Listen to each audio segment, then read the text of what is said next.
Vamos comentar sobre a anatomia do sistema genital masculino. O sistema genital masculino, ele é constituído por órgãos internos e externos, assim como na mulher. Daria para fazer um estudo pareado. Temos órgãos que são homólogos entre homem e mulher. Quais são os órgãos internos masculinos?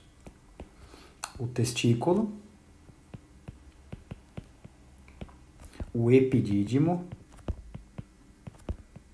que tem esse nome, epi significa em cima, e dídimos é um dos nomes usado para testículo, dídimos, ou orquis, que é muito utilizado, como a orquite, que é a inflamação testicular. Depois do epidídimo nós temos o ducto deferente, que é esse grande ducto que vai conduzir os espermatozoides, lugar onde é feita a vasectomia. O ducto ejaculatório, que está dentro da próstata. Parte da uretra, não a uretra inteira, mas as glândulas. A glândula chamada de seminal, a glândula bulbo-uretral, a próstata. E os externos? Os órgãos externos, o pênis, que é o órgão de cópula, o órgão do ato sexual, e o escroto, que vai acabar abrigando o testículo, o epidídimo e o comecinho do ducto deferente. Então temos um panorama geral, o testículo, que é o órgão produtor dos espermatozoides, o epidídimo, que fica acima do testículo, o epidídimo. E o que acontece? O testículo produz os espermatozoides a uma temperatura de 2 a 3 graus abaixo da temperatura corporal, por isso que ele não fica no interior de uma cavidade, e esses espermatozoides são armazenados no testículo, no epidídimo. O epidídimo é o lugar de armazenamento dos espermatozoides que foram produzidos pelo testículo. No momento da ejaculação, os espermatozoides caminham por esse grande ducto, que é o chamado ducto deferente. E o ducto deferente acaba levando os espermatozoides em direção a um ducto que fica no interior da próstata, chamado de ducto ejaculatório. Os espermatozoides passam pelo ducto ejaculatório e caem na uretra, que nós já vimos. A uretra masculina, ela vai servir tanto para a passagem da urina quanto dos espermatozoides. Mas as glândulas associadas, a glândula seminal, a famosa e bem estudada próstata, e uma glândula não ilustrada aqui, pequenininha, chamada de glândula bulbo-uretral. Então, o testículo, que é recoberto por essa membrana esbranquiçada, chamada de túnica albugínea, que é uma túnica branca, recobre o testículo. Ele produz os espermatozoides. Nessa figura a gente tem os ductos seminíferos do testículo, que tem células que promovem a produção desses espermatozoides, e os espermatozoides produzidos serão levados até o órgão que fica acima e atrás do testículo, chamado de epidídimo, o epidídimo. O epidídimo tem uma região dilatada, que é a chamada cabeça do epidídimo, um corpo e uma porção final, que é a cauda do epidídimo, local onde os espermatozoides ficam esperando até o momento da ejaculação para saírem pelo ducto deferente.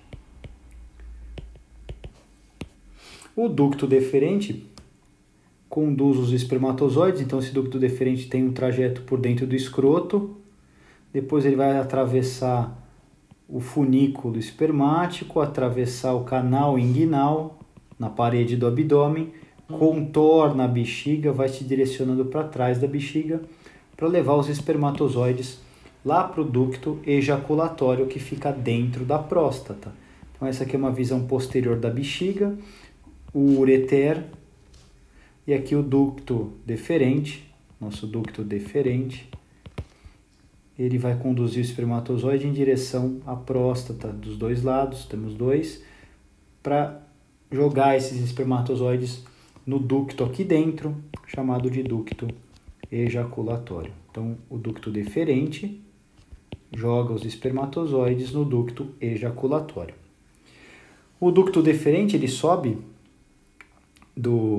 da cauda do epidídimo e passa por dentro desse cordão esbranquiçado. Esse cordão esbranquiçado contém no interior o ducto deferente, artéria testicular, artéria para o ducto deferente, veias. Esse cordão é chamado de funículo espermático. Funículo é cordão espermático, porque dá passagem a esse ducto deferente que conduz os espermatozoides. O ducto deferente, então, ducto deferente, levando os espermatozoides. E aqui eu vejo inferiormente a próstata, que fica abaixo da bexiga. Vou circular a próstata à direita da imagem. E uma glândula que fica atrás da bexiga, chamada de glândula seminal. E o que acontece? Essa glândula seminal tem um ducto, e o ducto da glândula seminal se une ao ducto deferente. Quando o ducto da glândula seminal se une ao ducto deferente, forma o ducto ejaculatório. Então aqui dá para observar o ducto deferente vindo, a glândula seminal lateralmente a ele, e vai juntar o ducto dessa glândula seminal com o ducto deferente, eles vão se unir, formando o ducto ejaculatório. O ducto ejaculatório atravessa a próstata, recebendo os espermatozoides e levando os espermatozoides até a uretra. Desta forma, os espermatozoides atravessam a uretra no momento da ejaculação. Aqui nós conseguimos observar a próstata e esse esquema à direita aqui é um esquema interessante de zonas prostáticas, mas eu trouxe para vocês aqui essa figura para mostrar a glândula seminal, o ducto deferente trazendo os espermatozoides, ducto deferente, e a junção do ducto deferente com o ducto da glândula seminal forma um ducto que passa por dentro da próstata, isso acontece dos dois lados, e esse ducto que passa por dentro da próstata é o ducto ejaculatório. E saindo da bexiga, eu tenho a uretra atravessando a próstata também. Nessa figura, a uretra atravessa a próstata e nesse momento os ductos ejaculatórios acabam levando os espermatozoides para dentro dessa uretra para serem ejaculados. A glândula seminal, a secreção da glândula seminal e a secreção prostática, mais da glândula bulbo-uretral, que é essa pequena glândula chamada de glândula bulbo-uretral, a secreção dessas glândulas promovem um meio líquido para os espermatozoides se locomoverem, mantém a nutrição dos espermatozoides, o pH e uma proteção. O órgão externo, que é o órgão de cópula, o pênis, ele é formado por corpos que se enchem de sangue, por estruturas chamadas estruturas eréteis, revestida por pele. E a região distal do pênis é a chamada glande do pênis. A glande do pênis é recoberta por pele, denominada de prepúcio. Se fizermos um corte transversal do pênis, dá para observar dois cilindros com diversas cavidades internas, e essas cavidades vão receber sangue no momento da ereção, são os chamados corpos cavernosos, e o corpo esponjoso, que permite a passagem da uretra. A uretra passa por dentro do corpo esponjoso.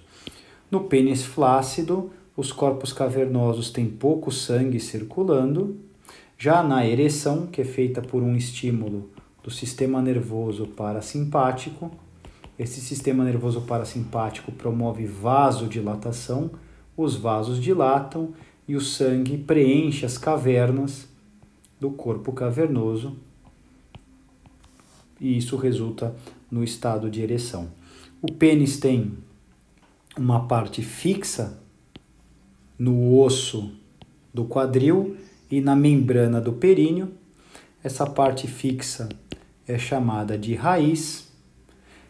Nós encontramos na raiz do pênis o ramo direito e o ramo esquerdo. E esses ramos são partes dos corpos cavernosos. Então, o corpo cavernoso lá na raiz, essa parte do corpo cavernoso presa, é chamada de ramo.